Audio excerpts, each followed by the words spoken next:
Good morning children, class 10।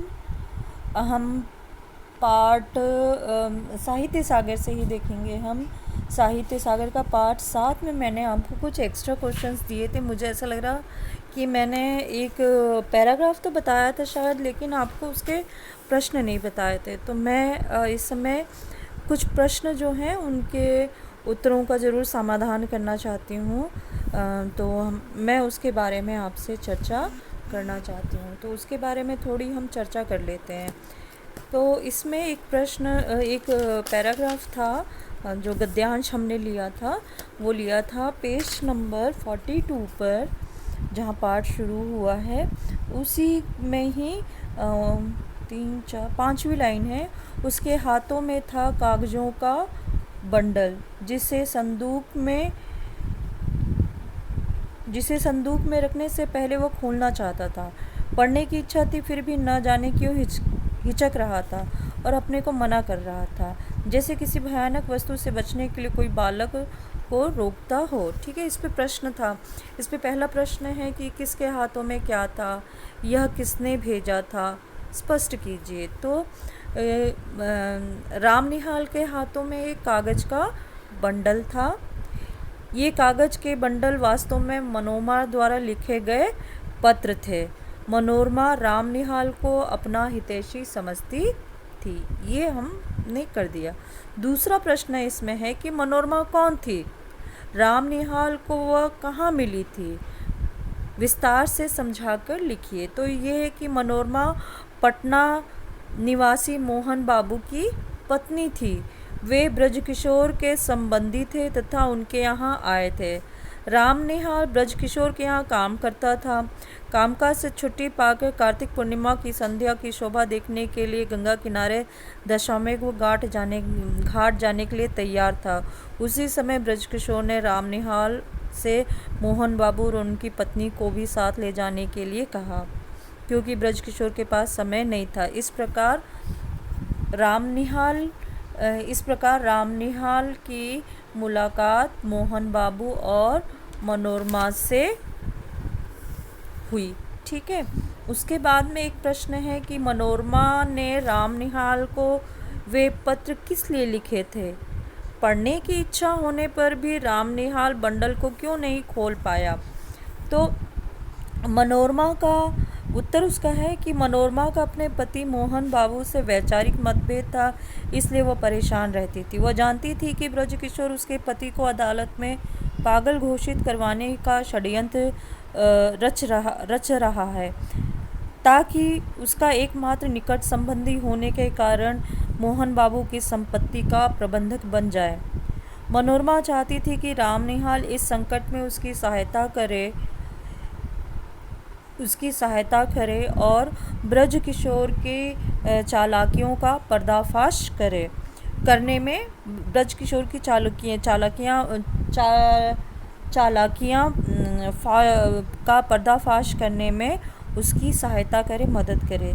इसलिए वह पत्र लिखकर उसे पटना बुला रही थी। राम निहाल मनोरमा के पत्रों को पढ़ने की इच्छा होने के बाद भी नहीं खोलना चाह रहा था। उसके मन में श्यामा से मन ही मन प्रेम करता था। साथ ही उसके मन में मनोरमा के लिए कोमल भाव भी थे। वह भ्रम की स्थिति में था कि वह क्या करे, क्योंकि मनोरमा सहायता के लिए बुला रही थी। इसके लिए उसे श्यामा का घर छोड़कर जाना पड़ रहा था।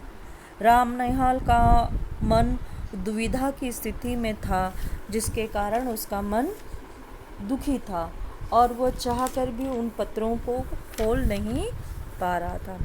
अगला प्रश्न है कि संदेह कहानी का उद्देश्य स्पष्ट कीजिए। ठीक है, तो इसका उद्देश्य इस तरह से है कि जयशंकर प्रसाद द्वारा रचित संदेह एक मनोवैज्ञानिक कहानी है, जिसके माध्यम से लेखक ने बताने की कोशिश की है कि संदेह या भ्रम का शिकार व्यक्ति मानसिक और भावनात्मक पीड़ा का शिकार होता है। उसमें भटकन की प्रवृत्ति बढ़ जाती है और उसका स्वभाव अत्यंत आत्म केंद्रित तथा सोच संकुचित हो जाती है। कहानी में मोहन बाबू अपनी पत्नी मनोरमा पर संदेह करते हैं, जिसकी वजह से वह विक्षिप्त व्यवहार करने लगते हैं। वे मनोविकार के मरीज हो जाते हैं। वहीं दूसरी तरफ अवसाद के, या फिर आप लिख सकते हैं कि अवसाद के मरीज हो जाते हैं। वहीं दूसरी तरफ मनोरमा राम निहाल से सहायता मांगती है और राम निहाल को भ्रम हो जाता है कि मनोरमा उसके प्रति आकर्षित है, किंतु वह विधवा श्यामा से प्रेम करता है।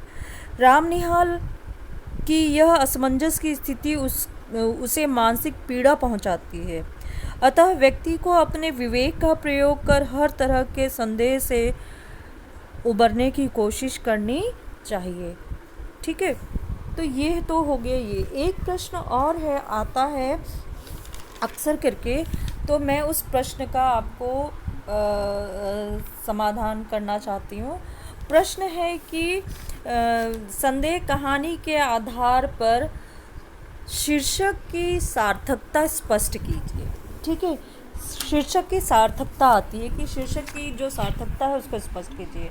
तो इसको हम कह सकते हैं कि जयशंकर प्रसाद जी द्वारा लिखित कहानी संदेह एक मनोवैज्ञानिक कहानी है, जिसमें उन्होंने मनुष्य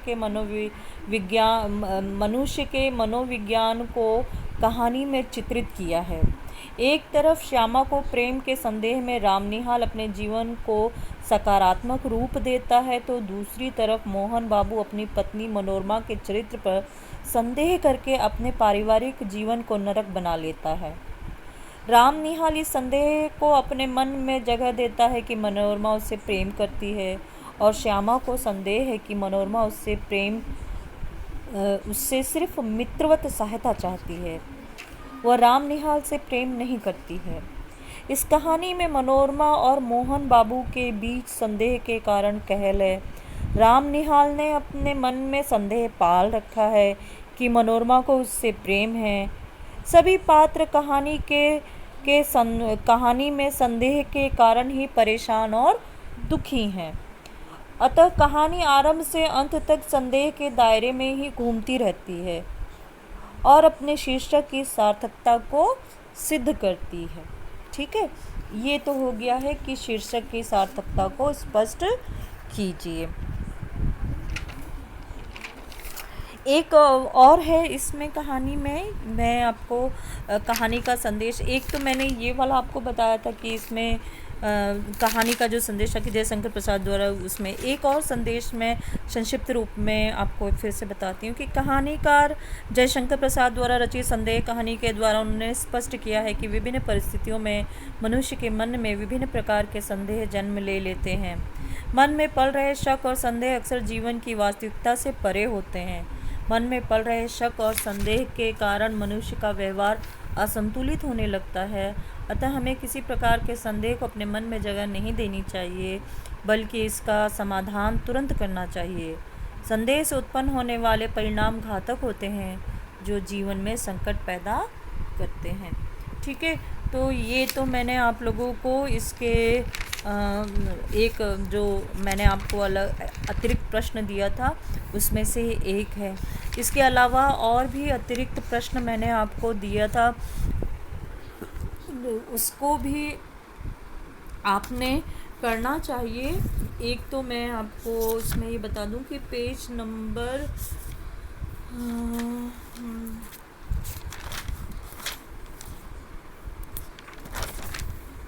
एक मैंने प्रश्न किया था, मेरी महत्वाकांक्षा, ये है पेज नंबर 44 पर। मेरी महत्वाकांक्षा, मेरे उन्नतिशील विचार मुझे बराबर दौड़ाते रहें। मैं अपनी कुशलता से अपने भाग्य को धोखा देता रहा, यह भी मेरा पेट भर देता था। कभी कभी मुझे ऐसा मालूम होता था कि यह दांव बैठा कि मैं अपने आप पर विजयी हुआ और मैं सुखी होकर, संतुष्ट होकर चैन से संसार के कोने में बैठ जाऊंगा, किंतु वह मृग मरीचिका थी। तो इसमें मैंने प्रश्न आपको दिया था कि यहाँ किसके बारे में बात की जा रही है और राम निहाल की महत्वाकांक्षा उससे क्या करवाती रही। इसके अलावा मैंने प्रस्तुत पंक्तियों का आशय क्या है और प्रस्तुत अवतरण में मृग मरीचिका से क्या तात्पर्य है। तो मैं इसमें से पहला प्रश्न जो है उसके बारे में बता रही हूँ कि यहाँ किसके बारे में बात की जा रही है। राम निहाल स्वयं अपने विषय में बात कर रहा है। वह अपने जीवन में अति महत्वाकांक्षी होने के कारण एक जगह टिक नहीं पाया, हर समय अपना सामान पीठ पर लादे खंजर की तरह घूमता रहा। दूसरा है, राम निहाल की महत्वाकांक्षा उससे क्या करवाती थी। तो राम निहाल की महत्वाकांक्षा और उन्नतिशील विचार उसे बराबर दौड़ाते रहते थे। वह बड़ी कुशलतापूर्वक अपने भाग्य को धोखा देता रहा था और जीवन निर्वाह करता रहा था। तो इस तरह से वो क्या करता है कि अपने आप को धोखा देता है, अपने आप को ही परेशानी में डालकर रखता है। दूसरा प्रश्न है, इसमें प्रस्तुत पंक्तियों का क्या आशय है। तो प्रस्तुत पंक्तियों का आशय यह है कि मनुष्य की कभी भी न पूरी होने वाली इच्छाओं से है। मनुष्य हमेशा अपनी हर इच्छा से अंतिम इच्छा समझता है, हर इच्छा को अंतिम इच्छा समझता है और सोचता है कि यह पूरी हो जाए तो वह चैन की सांस ले। परंतु हर एक खत्म होने वाली इच्छा के बाद एक नई इच्छा का जन्म होता है और इसके साथ ही मनुष्य का असंतोष भी बढ़ता जाता है। वो निरंतर अपनी इच्छाओं की पूर्ति में लगा रहता है। दूसरा, उसके बाद में एक प्रश्न था कि प्रस्तुत अवतरण में मृग मरीचिका से क्या तात्पर्य है। तो मृग मरीचिका से तात्पर्य है कि इंसान की कभी न खत्म होने वाली इच्छाओं से है। राम निहाल हमेशा सोचता है कि एक दिन वह संतुष्ट होकर एक कोने में बैठ जाएगा, लेकिन ऐसा कभी संभव नहीं हो पाया। ठीक है, तो बाकी के प्रश्न और आपको अगर कोई प्रश्न उत्तर की कोई समस्या है तो आप मुझे व्हाट्सएप पे मैसेज कर सकते हैं। कोई एक बच्चा, सारे बच्चे नहीं करेंगे मुझे मैसेज, एक ही बच्चा कोई आप तय कर लेना और वो मुझे व्हाट्सएप कर देंगे कि हाँ आपको इसके प्रश्नोत्तर नहीं आ रहे हैं या आपको क्या प्रॉब्लम है, तो मैं उसका समाधान कर दूँगी। अपना ध्यान रखिए और प्लीज़ काम करके रखिए।